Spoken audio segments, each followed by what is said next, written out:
are formidable. I've waited for this moment.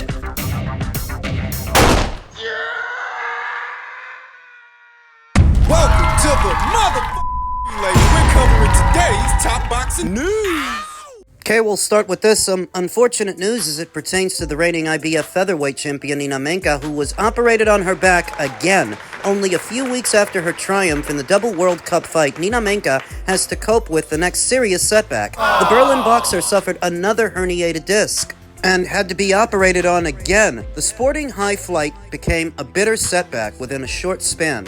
Nina Meinke has once again been slowed down by back problems after her recent World Cup success. The Berlin featherweight, who had been crowned double world champion in Hamburg in March, according to the IBF and IBO versions, has now reported from the hospital with the news that she had to be operated on again. According to the 33-year-old, it is another severely herniated disc, again in the same place as in her first operation. At the time, she had massive problems after her fight. Her right leg was partially numb. Normal walking was hardly possible anymore. A month-long break followed, so now the next incision, in a phase of all things, in which sports and private sports had shown a lot of things upwards. Just a few days ago, Meinke opened her own boxing gym in Berlin, surrounded by numerous familiar faces from the German boxing scene. Previously, she had put herself in an all-outstanding position at a sporting level with a victory over Diana Vargas. However, the physically demanding 12-round fight seems to have put a heavy strain on her back again. Meinke emphasized that the intervention was successful. Now it's about rest, regeneration, and focusing completely on health. For the time being, it is not possible to think about sporting plans for the future. Instead of possible great fights, the focus is now completely on recovery. Given the IBF's reputation for being sticklers for their rules, you have to wonder how much longer they will give Nina amnesty. They gave her amnesty the first time this happened. I don't know that they'll do that again. I remember when Joe Cordina suffered a hand injury after becoming IBF champion by beating then-champion Kenichi Ogawa. He was unable to satisfy his mandatory challenger as a result of the injury, and they didn't care. They stripped him. So is it possible that they could do the exact same thing to Nina Meinke, who has an emerging problem via the IBF's current rank standings? Currently, Nigeria's own Elizabeth Oshoba, who was in action not but a few weeks ago on the undercard of Dubois versus Harper. She's currently ranked at number 1, promoted by MVP, so she's got money muscle behind her, which could break down one of two ways. It's either the IBF orders the fight between Elizabeth and Nina, who is unable to fight for the foreseeable future, or they vacate the title altogether and allow Elizabeth and former champion Sarah Mahfoud to fight for the newly vacated title. Sarah was once IBF champion, and at this same weight. Coincidentally, Sarah Mahfoud holds a win over the current reigning champion, Nina Meinke, and if she plays her cards right, she might be a champion again. The caveat is, Sarah hasn't actually boxed since November of 2024, more than a year ago. She sat out all of last year, and I don't know of any plans she has to fight this one, but she is ranked at number 2. She is in the queue right behind Elizabeth Oshoba. So Elizabeth might end up fighting her, or she might end up fighting Magali Rodriguez, whoever the next highest ranked available contender is, in the absence of Nina Meinke, who's out of commission for the foreseeable future. Why specifically does she keep getting that same back injury? What is it about her training regimen or her overall health that the same thing keeps happening? I mean, has she been doing heavy barbell squats? Was she doing so in her younger years? Does this pertain to some wear and tear from a previous accident, an injury? Or is there an underlying health issue there? Dmitry Bivol suffered from a similar ailment, and he suffered with that for years before actually having it operated on, whereas Nina had corrective surgery already. This is the second time this has happened, and you have to wonder about her future as a boxer. Her countrywoman, two-weight and former undisputed champion Tina Ruprecht. She's about the same age as Nina, and she already retired. You have to wonder if Nina's not going to do the same thing, not because she's accomplished so much, but because her health is on the line now. If this keeps happening, I'm sure that she would rather be fighting and lining up her next big opportunity, but the fact of the matter is, back injuries ain't no joke. When you fuck up your back, You fucked up your back. The best fighters in the sport of boxing have always been black and Mexican. That's just it. Niggas and Mexicans are always they don't take over every sport though. I'm gonna tell you something. Mexican fighters, you don't even gotta be the best, and you're still gonna sell. Black fighters, you could be number 1, bro, and people are barely still gonna come and see you. Remember when like Terrence Crawford was coming up? It was hard for him to sell at first, and I like Terrence Crawford a lot. Right? Yeah. There's certain niggas selling out now though. No, now he is. Yeah. But like there's like certain fighters like and they'll tell you like they tell you like it's just, okay, besides Canelo, who's selling? What Mexican fighter is selling right now? Right now, Ryan is selling. He's not Mexican. No, he's Mexican. Fake ass Mexican. No, he's still Mexican. Like we back him, bro. No, his 5th grandma's from Mexico. Okay, what black fighter is selling more than Ryan and what would you say in Canelo? What black fighter? Yeah. Shakur? No way, bro. Nobody wants to see him. I don't even like, bro. Tenuous assertion that Shakur Stevenson sells more than Ryan Garcia? I don't know about that. We used to have a better gauge for who sells more than who back when the journos actually released pay-per-view numbers, ballpark figures for what a fight did. We don't actually know what Shakur Stevenson sold with Teofimo any more than we know what Ryan Garcia sold with Mario Barrios. Personally, I don't think either fight performed all that well at the box office, and I don't think either fighter is the best example of what Flames is saying, claiming that Mexican fighters like Canelo sell out fights way easier than black fighters like Shakur. To that respect, he's right. Show me the black fighter in America that sells more than Canelo in this country. You're gonna have to dig up the bones of Floyd Mayweather, the ghost of Floyd Mayweather, to find a black fighter, the nearest one who can match or surpass Canelo's drawing power. And Floyd Mayweather only did so for years because he had the luxury of great dance partners. Now, remember that Floyd said it himself. He only wanted to fight fighters that had a country behind them. Like Miguel Cotto had Puerto Rico behind him, Manny had the Philippines, Marquez had Mexico, so did Oscar, along with many Chicano fans on this side of the border. The point being is, Floyd Mayweather was a draw, but he also had a lot of help in evaluating what ethnicity sells more than the other. Perhaps there was a time when black fighters were the biggest draws in the sport, like when Floyd was around or when Roy was around, Mike Tyson, but that may not be the case now. We're not evaluating who sold more throughout the annals of boxing history. We're talking about the current landscape.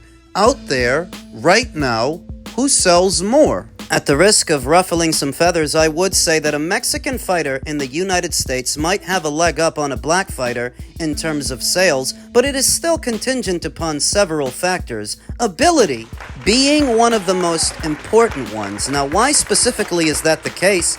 I'm not sure. I mean, maybe it's that American boxing fans have produced so many champions and so many pound-for-pound fighters over the years that it's not enough to be good. You have to be great, because these boxing fans are spoiled. We could be here all day talking about the list of great American boxers this country has produced. The vast majority of them being black fighters. So maybe because this country has already contributed so much to the annals of boxing history, it's made for a tough crowd that is not easily impressed. At least not to the extent that they're going to pay to be there buying a ticket or buy a pay-per-view to watch a fight at home. It does seem like Mexican boxing fans move the needle more than anybody in Mexican boxers, without having the unbeaten, unblemished record like so many American fighters pride themselves on. And you know that it's true because who do you see coming out in mariachi outfits with sombreros to appease the crowd? Now, I know that when Roger Mayweather started doing that,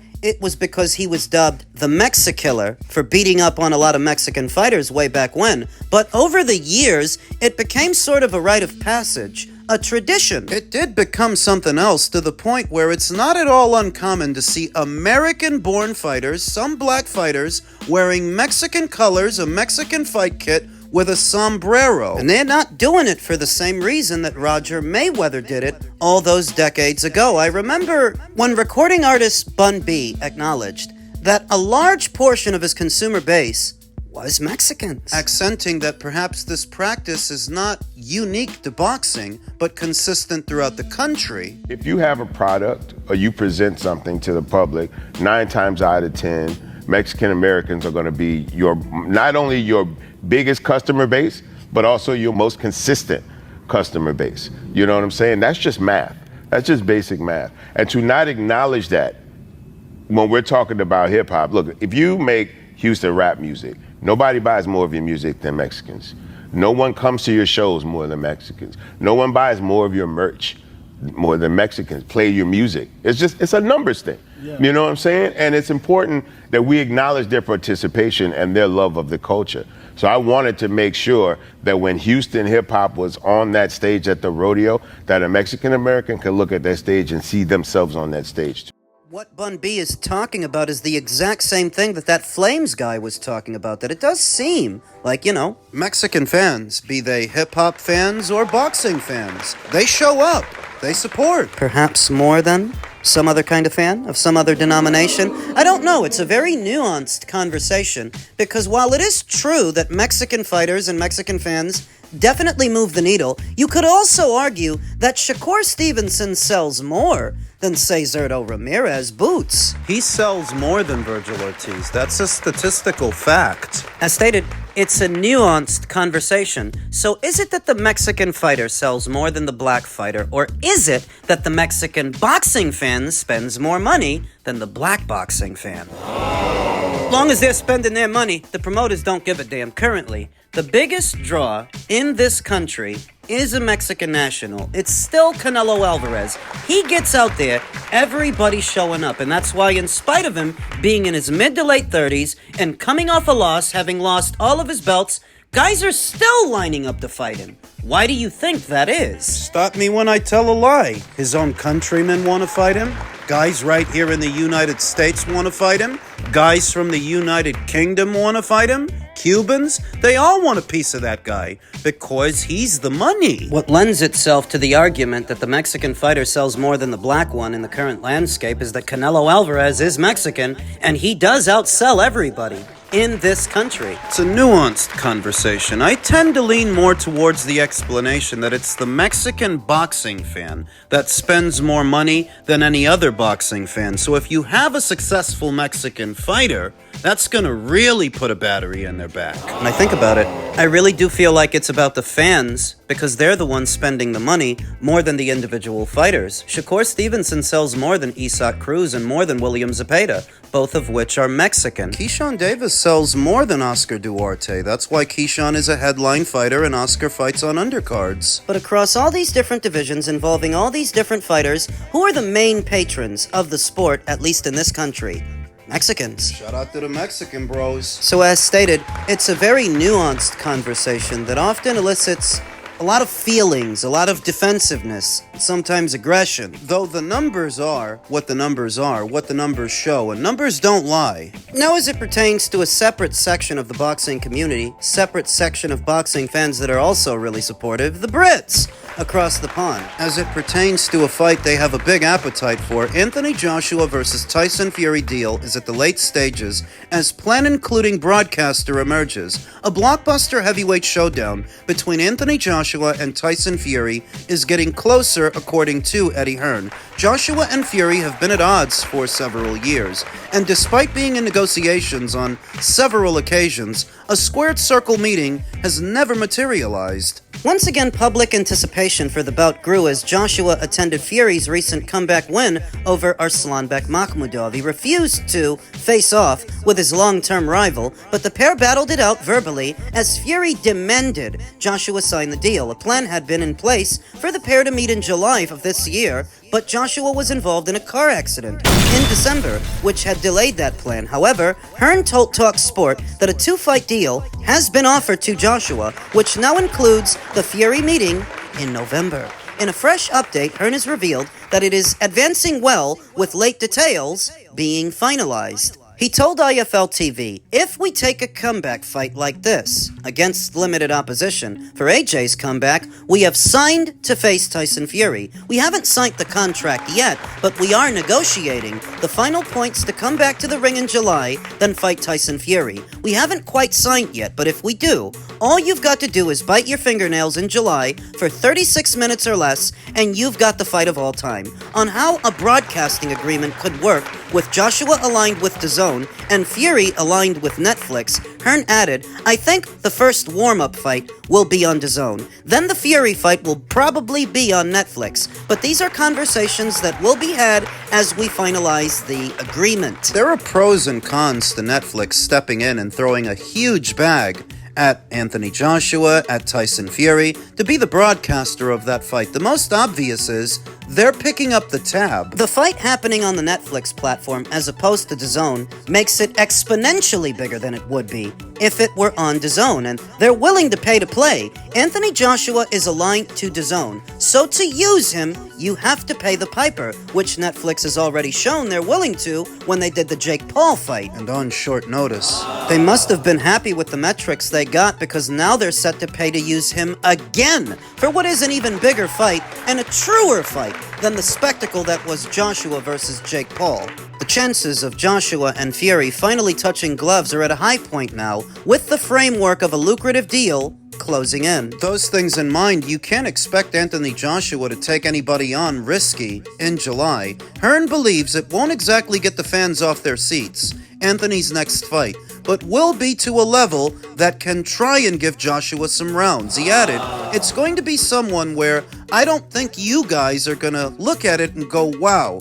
I think it will be criticized." It's a necessary evil, and as a seasoned boxing fan, I understand that, and I'm okay with it. Now back to the pros and cons of Netflix being the broadcaster for this fight.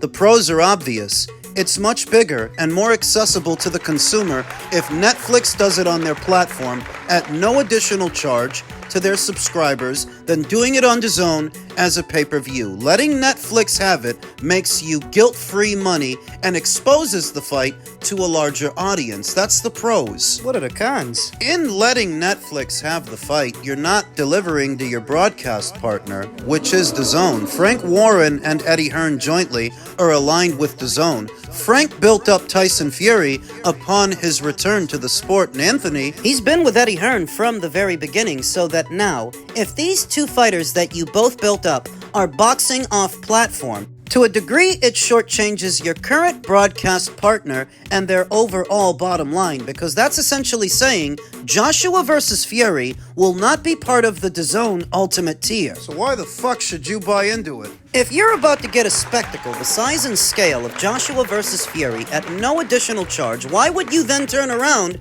and pay for DAZN pay-per-views for fights that are noticeably smaller and more expensive? Think about it. You're getting a whale of a fight in Joshua versus Fury that costs nothing extra, but you have to pay to see Wortley versus Dubois. What the fuck? It's not without its caveats. Building up two fighters to the extent these two have been built up, and then letting them box off platform, even if Netflix is kicking out a lot of money. It's not without its caveats. There's no such thing as a free lunch. Everything costs something, and I think this fight happening somewhere else makes the DAZN Ultimate tier and all of those pay-per-views much harder to sell. Makes it harder to pay extra to see them, because what Netflix is essentially saying is if the fight is big enough, you shouldn't have to. If it's that fucking big.